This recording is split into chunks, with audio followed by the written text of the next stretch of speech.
Today we're going to hit a cooking masterclass. We're working with Justin Saunders, top chef, and he's going to show us how to cook the perfect steak. So now I'm going to teach you how to cook the perfect steak. I mean, Michael, you love a bit of beef, don't you, mate? I love a bit of beef. You love a bit of beef. Favourite is ribeye, my favourite steak. I'm all about steak, so Justin very kindly going to teach me how to cook it perfectly. Or teach us how to cook it perfectly, sorry. Well, you know, for me, I mean, it's a true chef's cut of beef, the ribeye steak.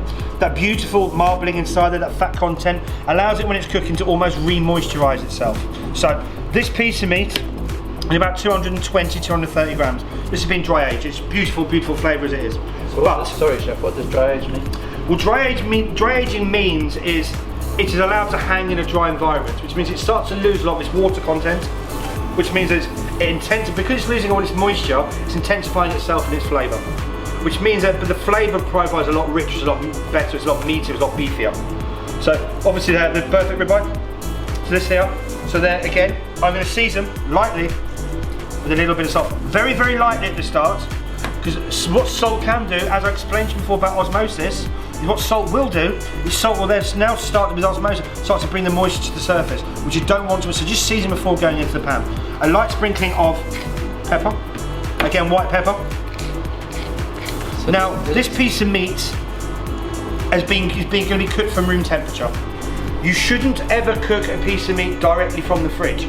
The reason being why is that piece of meat needs to hit a core temperature of say 45, between 47 and 55 degrees to get from rare to medium rare, which is the ideal cooking temperature for a piece of beef. So if you take a piece of meat from the fridge that's at 5 degrees, it's going to take a long period of time for it to reach that core temperature, which means it's going to overcook, and which also means it's not going to have the Maillard reaction that we're looking for. So that meat is at room temperature rather than fridge temperature. Okay, so now we're going to go back over to the stove. So again, the pan itself is smoking hot.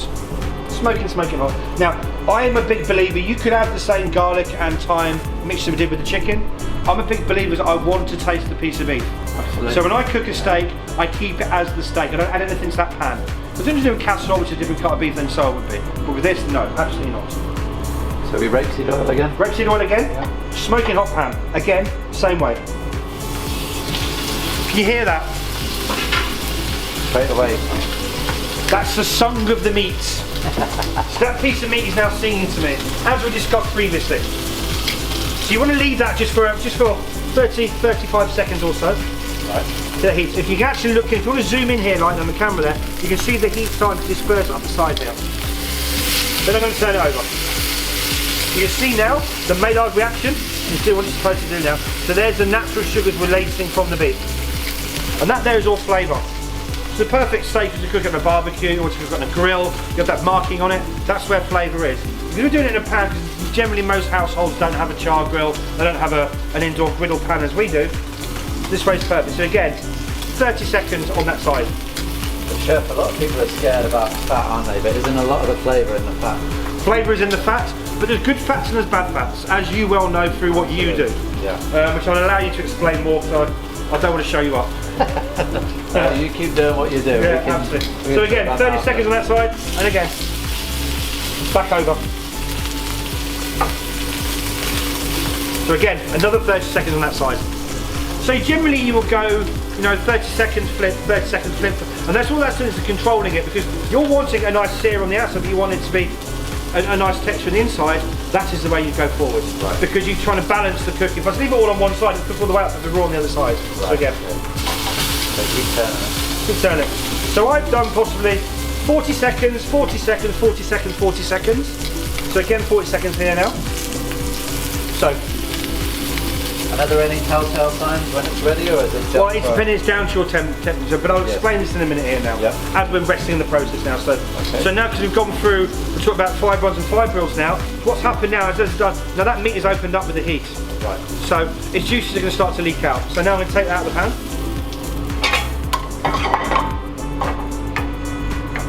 And I'm going to put it back on the tray, and I'm now going to leave that rest. That meat is then now going to start to relax. So those 5 bronze and 5 grills that have opened up onto the temperature, as it starts to relax, it starts to cool down slightly, it's going to start to tighten back up again. And from that tightening process, it's going to, those juices that have come out in the previous one, will start to work their way back into the meat. That is why you should always rest a piece of meat for at least the same amount of time you could for, slightly longer. So for instance, if you were to roast a whole rib of beef for the weekend, you had it in the oven for an hour and 20 minutes, take it out the oven, put it in a piece of tin foil over the top, allow it to relax for an hour and 20 minutes. Because meat should never be too hot. So there's a misconception of it, because then it becomes chewy, then it becomes leather-like in texture. You don't want to do that. You want to kind of get rid of that whole process. I can feel by touching, I'm a chef, I can feel by touching how that is. See the way it springs back. So you've almost got this, you've got this whole process there now, springing back. So that there now, I know, is perfectly medium rare. But just by touch. Tell that without seeing. By touch, because that's what I do. You feel it's got a slight spin, you can feel it's got a give in it now. Now, the more you cook, the more well done you got. You're not going to have that there, because the inside will be fully cooked. So you will have, if you want it well done, you'll have it, you touch that, there will be no spring back. That there I know is medium rare. So again, we're just going to keep relaxing that and allow that to rest more.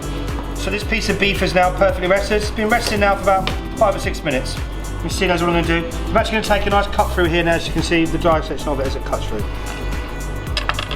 You can see now that's a perfectly medium rare piece of beef. You can see now how this ring where the heat's been. So you've got the contact. That's why you flip. You've got the heat there, and then it's rested in the middle there.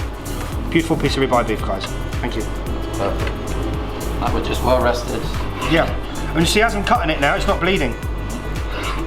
Because you know the problem being, Michael, is when you have a piece of meat that's been cooked, served straight from the pan to the table, put it on the table, it bleeds because it hasn't had a chance to relax. Right. That relaxing process is what you want for it to be able to take the juices back up into it. Oh, right. So that's why. That's why the resting does that. Oh, perfect. So, dig in, mate. Taste away. This is the best bit.